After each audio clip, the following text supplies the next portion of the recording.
quelqu'un? Alors c'est toujours un plaisir de venir prêcher chez vous. On est toujours bien accueillis. J'espère qu'après la prédication, vous me direz au revoir quand même. On est là pour apprendre. Alors en effet, donc, Daniel a lu le passage des deux fils du prêtre Élie. Donc c'est bien le prêtre Élie, c'est pas le prophète Élie, hein, donc c'est le prêtre Élie. Et je trouve que cette histoire doit nous interpeller. Parce que voilà, ces deux fils sont élevés dans une famille qui servait Dieu.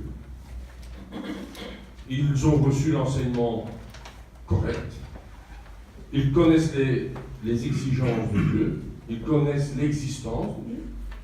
Ils connaissent le rituel religieux. Ils connaissent les dates et les saisons des offrandes spéciales. On est dans l'Ancien Testament. Ils connaissent les fêtes annuelles. Ils connaissent les lois. Ils prient. Et pourtant, leur conduite n'est pas appropriée. Et il me faut un peu penser aux chrétiens décrits en troisième partie de la parabole du semeur. Et le Seigneur de nous dire, ils ont reçu la semence au milieu des ronces et des chardons, et donc la parole ne peut accomplir son effet. Et je crois que aujourd'hui, dans nos églises, il y a beaucoup plus de chrétiens qui connaissent la parole, mais cette parole ne fait pas son effet parce qu'elle est étouffée par les choses de la vie, et qu'il y a très peu de chrétiens dans nos églises qui portent 30, 60 ou 100 fois. Et donc il en va de même pour nous aujourd'hui, si nous vivons notre vie chrétienne à travers des rites, des réunions, de la lecture de la Bible, des prières, mais sans avoir rencontré Dieu réellement, il manque quelque chose. Si je suis adhérent à une dénomination, je ne suis pas enfant de Dieu. Être enfant de Dieu, c'est vivre Dieu comme lui veut que je vive, et non pas comme je veux ou comme je pense. Non, c'est je dois vivre comme Dieu le veut. Galates 2 nous dit, le verset 20, je ne vis plus moi, mais Christ vit en moi. Et être enfant de Dieu, c'est Jésus qui entre dans ma vie d'une manière réelle et pas fictive. Colossiens 3,10 me dit, ayant revêtu l'homme nouveau qui se renouvelle dans la connaissance selon l'image de celui qui l'a créé. Tous les jours, je dois me renouveler dans la connaissance de Dieu. Oui, nous avons besoin d'être renouvelés dans cette connaissance. Alors nous pourrons apporter du témoignage. 2 Corinthiens 5, 17 nous dit, si quelqu'un est en Christ, il est une nouvelle créature. Les choses anciennes sont passées, voici toutes choses sont devenues nouvelles. La question à nous poser ce matin, c'est qu'est-ce qui est devenu nouveau dans ma vie quand j'ai rencontré Jésus? Ça, c'est la question que vous devez poser. Vous parlez de Jésus? Vous connaissez Jésus? Mais qu'est-ce qui est devenu nouveau dans votre vie depuis que vous le connaissez? Parce que la parole de Dieu nous dit que nous devons porter du fruit. C'est au fruit que nous allons être reconnus. Alors j'ai pris un passage dans la parole de Dieu de Galates 22 que tout le monde connaît, mais je l'ai pris dans une version un peu, comment je vais dire, d'étude. Et là, au lieu d'avoir que 9 dons, il y en a un peu plusieurs, enfin plusieurs fruits, pardon, c'est pas des dons. Car l'Esprit de Dieu produit le fruit de l'amour.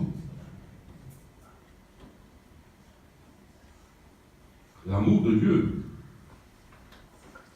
Est-ce que vous vous rendez compte de la grandeur de l'amour de Dieu pour nous? Il a donné son Fils pour vous. Moi, j'ai 3 enfants, j'ai 7 petits-enfants. Je ne serais pas prêt à donner la vie de un de mes 3 enfants et de mes 7 petits-enfants pour une bande de clowns qui n'en ont rien à faire. Parce que c'est ça, hein, la limite. Quand vous voyez le nombre de chrétiens, enfin le nombre d'enfants de Dieu aujourd'hui, et tout le nombre qui rejette Dieu, et Dieu le savait, et pourtant, il a demandé à son Fils de venir. La joie de Dieu. La joie de Dieu, mais ce n'est pas la joie du monde, ce n'est pas la joie de ce que je peux recevoir. C'est la joie que mon nom est écrit dans le livre de vie. Mon nom est écrit dans le livre de vie parce que Dieu m'a fait grâce. Je n'ai pas à gagner mon ciel, hein. Je suis sauvé par grâce. La paix de Dieu, pourquoi? Mais parce que si je meurs là maintenant, mon esprit va avec Dieu. C'est pas de l'orgueil, hein. C'est parce que je crois à la parole de Dieu. Je suis comme Luther. Je suis justifié par la foi. La patience, le bon caractère, l'amabilité, la serviabilité, la bonté, la générosité, la fidélité, la confiance dans l'autre, la douceur, la modestie, l'humilité, l'aptitude à céder, à s'adapter, la tempérance, la chasteté et la maîtrise de soi. Et il est dit à la fin que si on met ça en pratique, aucune loi n'interdit cela, et contre ceux qui vivent ainsi, elle n'a même pas besoin d'intervenir, parce qu'on vit selon la volonté de Dieu.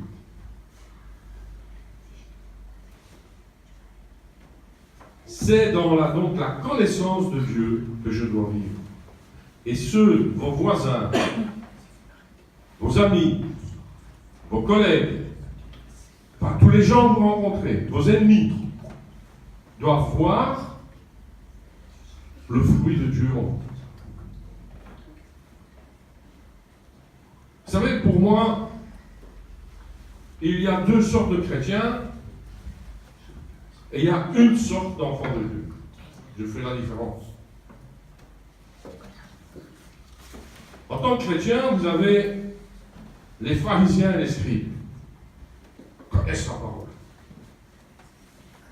Et ils vont assommer tout le monde. Il faut faire ça, il faut faire ça, il faut faire ça. Mais eux ne le font pas.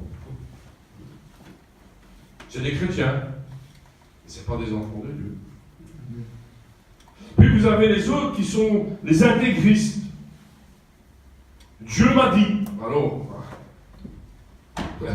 qu'est-ce que vous voulez discuter avec la personne? Si quelqu'un vient me dire, Dieu m'a parlé, il m'a dit ça. Il va arrêter, d'accord. Et même si je lui dis, à mon avis, c'est pas tout à fait ça que Dieu t'a dit, on va dire, non, je suis certain que c'est Dieu qui m'a dit ça, donc ils ne se remettent jamais en question. Et pourtant, un chrétien doit se remettre en question, tous les jours. Et donc, laissez-moi vous avertir que si vous êtes dans ces 2 pratiques, à mon avis, vous faites fausse route. Parce que être enfant de Dieu, et Matthieu 7, 21 me le dit, ceux qui me disent Seigneur, Seigneur n'entreront pas tous dans le royaume des cieux, mais seulement celui qui fait la volonté de mon Père qui est dans les cieux. Faire la volonté de Dieu. Alors, qu'est-ce que Dieu veut que je fasse? Alors, j'ai pris 3 points, mais on pourrait en rajouter. Mais le premier point, c'est que le Seigneur nous dit soyez fidèles dans les petites choses, et je vous en donnerai les plus grandes. Bon et fidèle serviteur entre dans le repos de ton Père. Je crois, mes frères et sœurs, que ce que Dieu nous demande en premier, ce n'est pas avoir un ministère époustouflant vers l'extérieur. Mais je crois que Dieu attend que nous mettions à la disposition de ceux qui sont autour de nous, donc à l'intérieur, ma famille, mon église, mon quartier, les gens avec qui je travaille, peut-être les gens que je rencontre à l'hôpital quand je suis marié, que je mette en pratique les bases de la parole de Dieu. Vous savez, c'est toujours un sujet un peu délicat, mais la parole de Dieu me dit: Marie, aimez vos femmes comme Christ aime l'Église. C'est une petite chose. Je vais vous le faire. Femmes, soyez l'aide de votre mari, et rappelez-vous, Genèse 3,16, tes désirs se porteront vers ton mari, mais il dominera sur toi. Alors, on peut jouer sur le mot dominer, hein, pas avec un fouet. Hein. Parents, prenez soin de vos enfants, ne les irritez pas. Travailleurs, travaillez comme si c'était pour Dieu. Patrons, soyez justes. C'est des petites choses. Si vous ne parvenez pas déjà à faire ça, vous n'allez pas pouvoir faire de grandes choses. Jésus nous demande d'être simplement fidèles. Et rappelez-vous, 2 pains et 3 poissons. Jésus n'a pas demandé, tu dois m'en amener 50 et 60. Non, non. Donne-moi ce que tu as. Dorcas. Vous voyez qui c'est Dorcas? Qu'est-ce qu'elle a fait? Elle avait une aiguille. Mais le Seigneur lui a dit, fais des vêtements pour ton peuple. La petite vieille avait 2 pièces. Elle les a mis dans le fond. Qu'est-ce que vous êtes prêts, vous, ce matin, à dire à Dieu? Je te donne. Même si c'est petit, vous dites, oh, mais moi je n'ai rien. Si vous avez quelque chose à pouvoir donner à Dieu.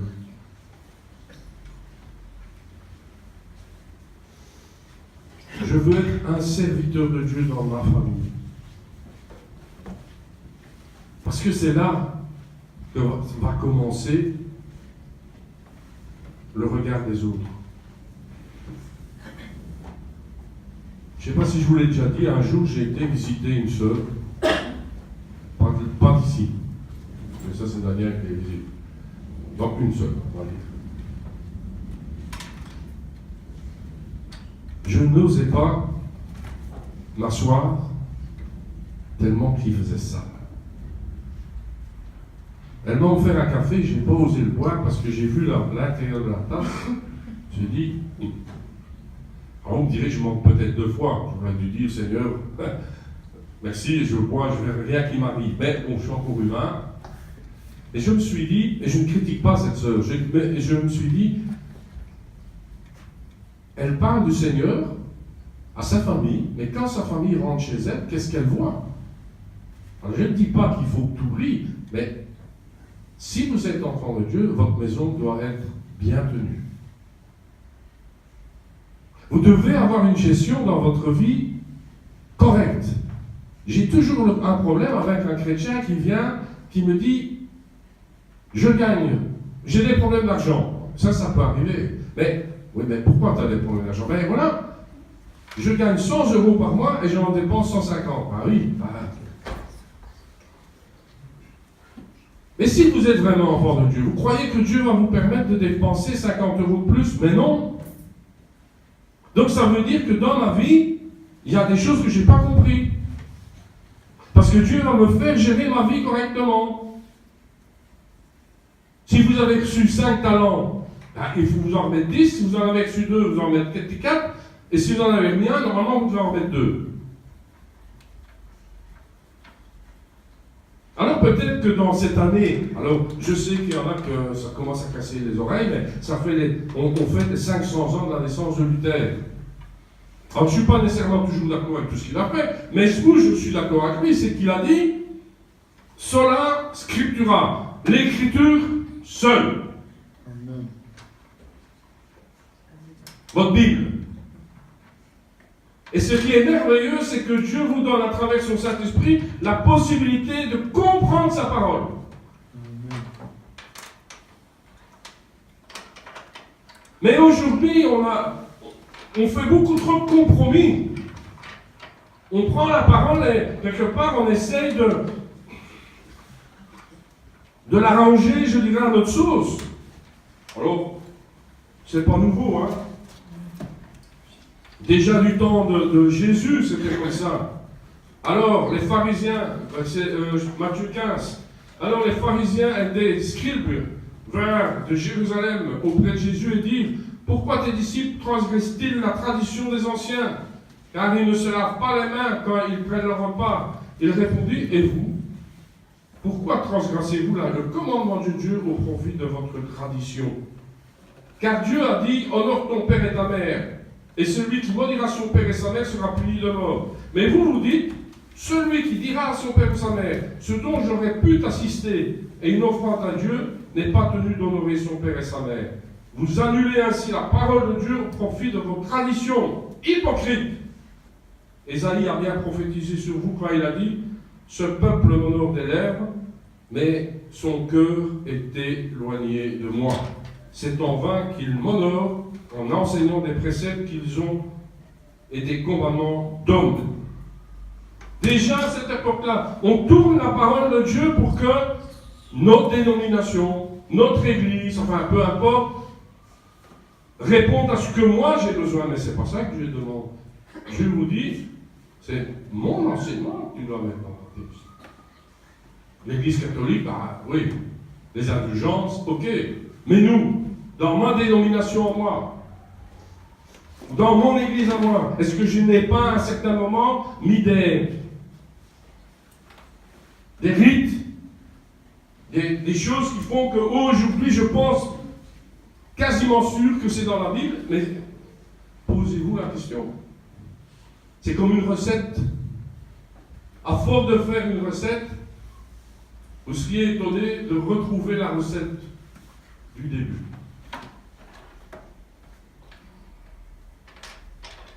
À nous de réfléchir. Le deuxième point que j'avais dit, c'est que, donc, soyez fidèles dans les petites choses. Le deuxième point, c'est, il y en a trois, comme ça vous savez que c'est pas trop long.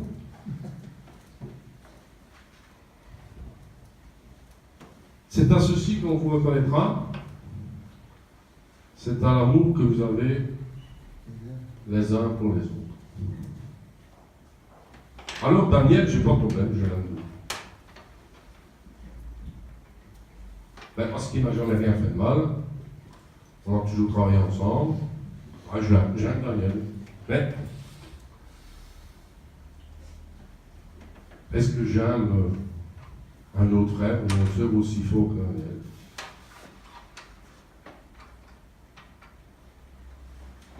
Quand je parlerai les langues des hommes et des anges, si je n'ai pas l'amour, je suis un airain qui résonne ou une cymbale qui retentit. Et quand j'aurai le don de prophétie, la science de tous les mystères et toute la connaissance, quand j'aurai même la foi jusqu'à transporter des montagnes, si je n'ai pas l'amour, je ne suis rien. Et quand je distribuerai tous mes biens pour la nourriture des pauvres, quand je livrerai même mon corps pour être brûlé, si je n'ai pas l'amour, cela ne me sert à rien. 13, 1 Corinthiens 13. L'amour. L'amour que Dieu m'a donné. Vous êtes des témoins de Dieu. Si Dieu vous a aimé, on le chante quasi plus. Voilà. Dans les conventions d'antan, vous savez, parce que d'antan, il y a des conventions, hein, on allait écouter les prédicateurs. Alors, à la fin de la convention, il y avait toujours le chant « Dès que je suis sans moi ». Alors, tout le monde s'approchait. Ben oui, tel que je suis, je viens à toi. Dieu vous a aimé tel que vous étiez. Il n'a pas regardé quel péché vous aviez fait, il vous a aimé tel que vous êtes. Pourquoi? J'ai un avocat auprès du Père, Jésus-Christ. Jésus-Christ peut tout demander au Père. Pourquoi? Parce qu'il est mort et il est ressuscité. Voilà, ça c'est la deuxième chose que Dieu vous demande. Et la troisième chose, c'est Matthieu 7, 12. Tout ce que vous voulez que les hommes fassent pour vous, faites-le de même pour eux. C'est la loi et les prophètes. En général, moi j'aime quand même bien qu'on soit gentil avec moi. Qu'on m'aime, qu'on me pardonne, qu'on soit patient. Qu'on m'excuse. Est-ce que vous faites ça pour les autres? Vous savez, les fils d'Élie avaient oublié que, quel que soit le poste que je coupe, je suis serviteur du Dieu vivant. Même Jésus était le serviteur de Dieu. Non pas ma volonté, mais ta volonté. Et ça, on oublie aujourd'hui. Mais on doit se mettre à genoux devant Dieu et dire, pas ma volonté, mais ta volonté.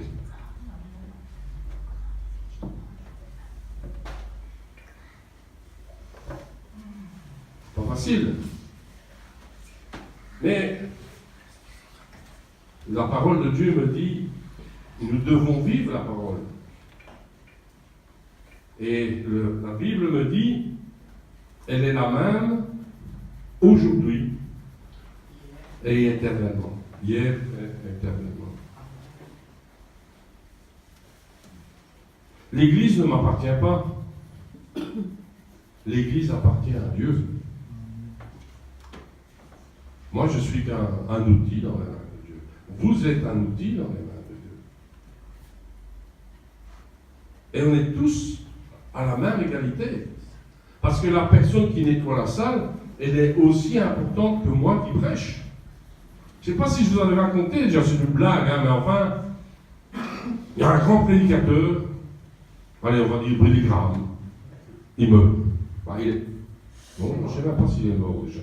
Pas encore, non. Pardon, on va prendre un autre, mon frère, peu importe. Il meurt et il arrive au ciel. Et le Seigneur dit, bon, fidèle serviteur, pendant ton aide, c'est bien, bien. Voilà, tu peux choisir un cadeau. Et il ouvre une porte dans une pièce, et il y a plein de cadeaux, des petites boîtes, des grandes boîtes, enfin. Alors lui, il se dit, attends, combien d'âmes j'ai converti, enfin, hein, il voyait toutes les campagnes d'évangélisation qu'il avait fait, donc il prend la plus grande boîte, bien sûr, il dit, c'est normal, c'est pour moi. Et Jésus lui dit non. Prends une plus petite là. Enfin, Seigneur, comment c'est possible? Moi, qui ai prêché, tu me donnes une petite boîte, mais alors, celui qui va recevoir la grande boîte, mais qu'est-ce qu'il a fait pour pouvoir prendre cette grande boîte? Tu te rappelles de la petite sœur qui venait dans ton église, là, tous les dimanches? Oui, je me raconte, je veux la voir, ouais, elle est au fond de l'église, là, un peu insignifiante, oui. Eh bien, c'est elle qui va avoir la grande boîte. Elle? Ouais. Parce qu'elle priait pour que quand tu prêches, la parole de Dieu rentre dans le cœur des gens. Vous ne pouvez pas dire à votre voisin, tu es insignifiant. Vous faites partie du corps de Christ. Amen. Vous êtes la main droite, la main gauche, le pied droit, peu importe, mais vous êtes tous, aux yeux de Dieu, importants. Et vous devez vous regarder tous comme importants. Vous ne pouvez pas dire, ce frère-là, il ne me sert à rien. Non, il sert à quelque chose. J'ai le grand-père de mon épouse, il est décédé, mais il avait un problème de doigt de pied. Alors, c'était un paysan, c'était quelqu'un qui avait de la force. Il a accouché chez le médecin, il me dit, allez, coupe-moi mon doigt de pied, il m'embête, j'en ai pas besoin. Le médecin lui dit, si, parce que si je te le coupe, tu ne vas plus marcher droit. Hein. Le petit doigt de pied permet à ce que ton pied reste bien. Vous croyez que votre petit doigt de pied sert à rien? Si! Il faut s'aimer les uns les autres. Et donc, je me dis, la question que nous devons nous poser, c'est faire la volonté de Dieu. Et on doit se poser la question, est-ce que je suis un réformateur ou un conservateur? Luther était réformateur. Ça veut dire qu'on doit se remettre en cause. Et on doit construire sur ce que me dit la parole. Parce que si je ne le fais pas, alors je suis un conservateur. Et là, c'est ce que me dit ma dénomination. C'est ce que me disent. J'ai toujours eu l'habitude de faire ça. Mais non, à un certain moment, il faut pouvoir dire, est-ce que la parole de Dieu me dit ça? Moi, je suis converti, donc j'ai 62 ans. Je me suis converti à 16 ans. 44. Combien? 44. Voilà. C'est Dieu, hein. Quelle patience Dieu a dû avoir avec moi. Oh là là là là. Et il y a encore des fois, aujourd'hui, alors, j'ai été enseigné par des pasteurs, automatiquement. Et à mon époque, on n'est pas comme à l'époque d'aujourd'hui, on n'osait pas, quand le pasteur disait t'es comme ça, on se fermait, on disait rien. Mais parfois, aujourd'hui, quand je lis ma Bible, je dis non. C'est pas que ces hommes-là se sont trompés. Mais le texte de la Bible que je lis aujourd'hui, je dois trouver la bonne manière de le pratiquer là où je suis. Là, vous êtes ici sur Bruxelles, vous devez pouvoir appliquer ce texte-là comme, voilà, si vous êtes au Congo, vous allez l'appliquer différemment. Le fond du texte, vous allez le mettre correctement, mais la manière, la forme, elle est différente. Et c'est pour ça que je dis que nous, on doit être des réformateurs. Et surtout, vous souvenir de ce verset en Romains, chapitre 12, verset 3. Il nous est dit que on ne doit pas, on a reçu un don, chacun on a reçu un don. Et donc ce qui nous est dit, c'est n'ayez pas une opinion exagérée de votre importance. Pourquoi? Parce que je suis l'ouvrier de Dieu. Ne surestimez pas vos capacités. N'aspirez pas à ce qui dépasse vos possibilités. Voilà, je traduis un peu. Faites attention à ne pas déborder de votre vocation. Acceptez vos limites. Parce que parfois, on va aller plus loin que de ce que Dieu nous demande. Si vous êtes un coureur de 100 mètres et que vous voulez courir le 10 000 mètres, vous n'allez pas y arriver, hein? Et vous dites, Seigneur, moi je peux courir le 10 000 mètres. Et le Seigneur dit, non, tu es un coureur de 100 mètres. Cours ton 100 mètres. Sois fidèle dans les petites choses. On veut faire plein de choses.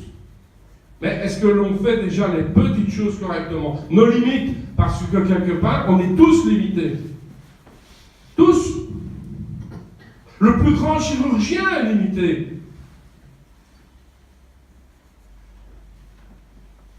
Il faut avoir le courage de pouvoir dire ça, je ne le fais pas. Parce que je ne peux pas le faire. Je n'ai pas l'intelligence de le faire. Alors vous dites, oui, mais il y a le Saint-Esprit. Ben oui, d'accord.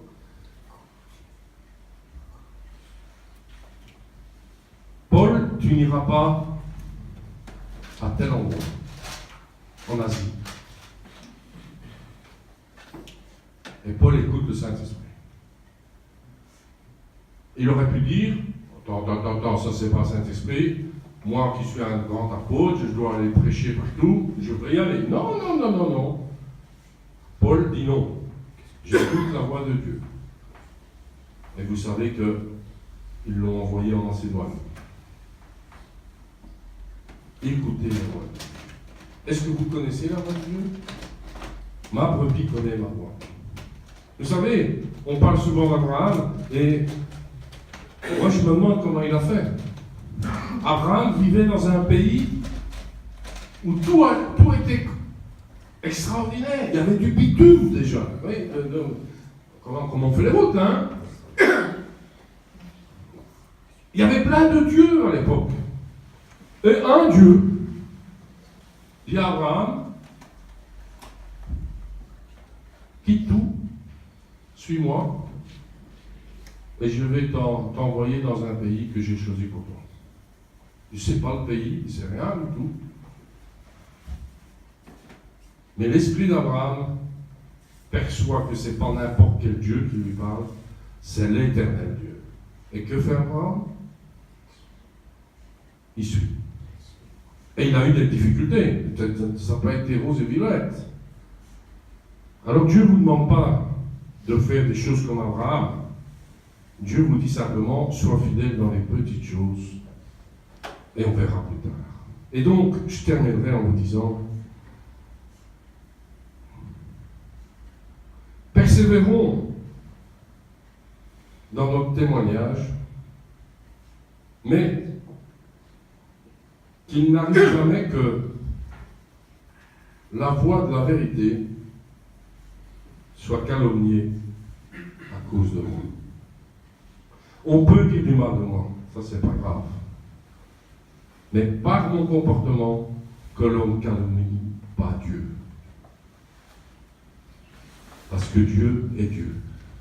Et Dieu, il y a des choses qu'on ne comprend pas. Ça c'est clair et net. Hier j'ai été c'était la convention de notre association de l'église. Et on a eu un prédicateur, je le connaissais. C'est un frère, c'est un pasteur qui est à la Louvière. Et ce frère nous expliquait qu'il a travaillé sur Paris, il a travaillé en France, et un jour il prêchait à Marseille, et son petit garçon était à l'hôpital à Orange. Et pendant sa prédication, il voit ça vibre, son portable vibre. Donc, après la prédication, il prend sa voiture avec son épouse et il part pour l'hôpital parce que c'était grave. Et le petit garçon est décédé. Et ce frère dit, j'avais la certitude que Dieu pouvait le ressusciter, mais Dieu ne l'a pas ressuscité. Et ce frère dira, quand je suis revenu vers chez moi, en voiture, je disais, mais comment est-ce que je vais pouvoir encore prêcher l'amour de Dieu? Je ne comprends pas pourquoi mon petit garçon est parti. Ça fait 30 ans maintenant. Non, 15 ans, parce que son petit, ça va faire 15 ans. Ou 18 ans que son petit garçon est mort. Et ce frère continue à prêcher. Et je peux vous dire qu'il prêche avec la force de Dieu. Pourquoi? Parce qu'il a dit, Dieu est bon. Je suis sauvé par grâce. Il n'a pas regardé aux tribulations qu'il peut avoir ici. Il a pu aller voir plus loin. Et là, il peut continuer à prêcher. Wilkerson, je ne sais pas si vous connaissez, Wilkerson, c'était sa petite fille qui est décédée. Et peut-être que pour Wilkerson, c'est encore plus compliqué qu'un autre pasteur, parce que Wilkerson avait guéri des gens. Enfin, quand je dis Wilkerson, c'est Dieu qui avait guéri des gens à travers Wilkerson. Et sa petite fille n'y est pas parvenue. Parce que Dieu, c'est Dieu. Quand ton souffle de vie s'en va, il s'en va. Et c'est parce que nous, on voit la mort comme quelque chose, comme une malédiction. Mais la mort, c'est un passage.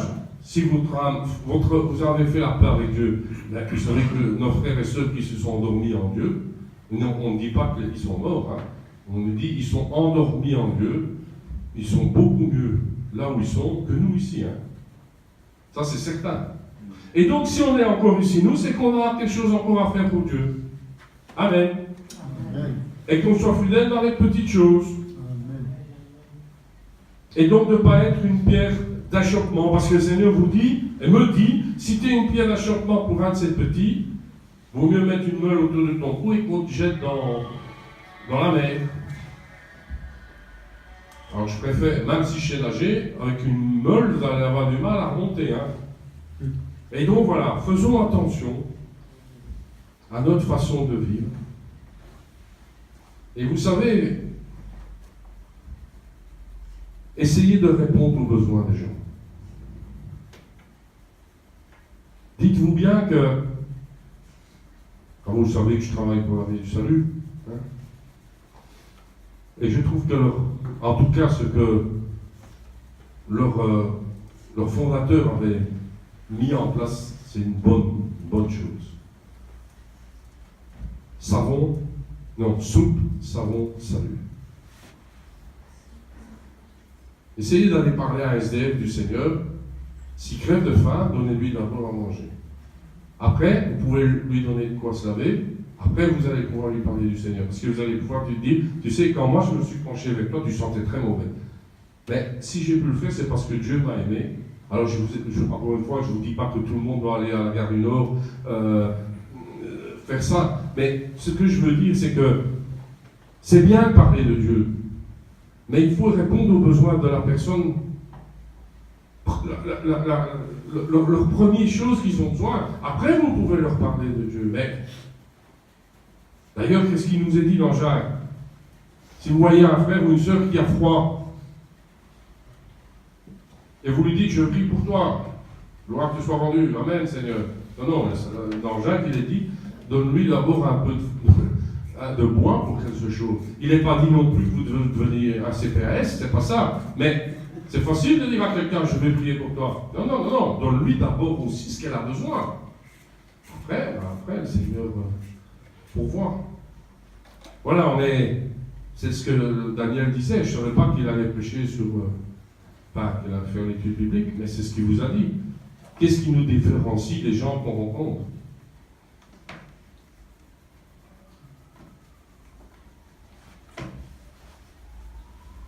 L'amour de Dieu. Dieu est avec moi à chaque instant de ma vie. Dans les joies et dans les peines. Et quand, je l'ai déjà dit 10 fois, un chrétien, il a 2 fois plus, une vie 2 fois plus compliquée que les autres. Ah ouais. Vous avez votre complication de la vie tous les jours, et vous avez la complication que vous devez plaire à Dieu tous les jours. Ah, ça fait quand même beaucoup, hein. Mais, avec l'aide de Dieu, on y arrive. À chaque jour, suffit sa peine. Le matin, vous vous levez, vous dites à Dieu, merci. Tu m'as donné encore une journée. Et le soir, vous lui dites pardon. Est-ce que le bien que j'aurais voulu faire, je ne l'ai pas fait? Et le mal que j'aurais pas voulu faire, je l'ai fait. Mais, merci, parce que j'ai un avocat auprès du Père. Donne-moi la paix, que je puisse me reposer et dormir. Dieu vous donnera la paix. Amen. Que Dieu vous bénisse. Amen. Amen. Amen.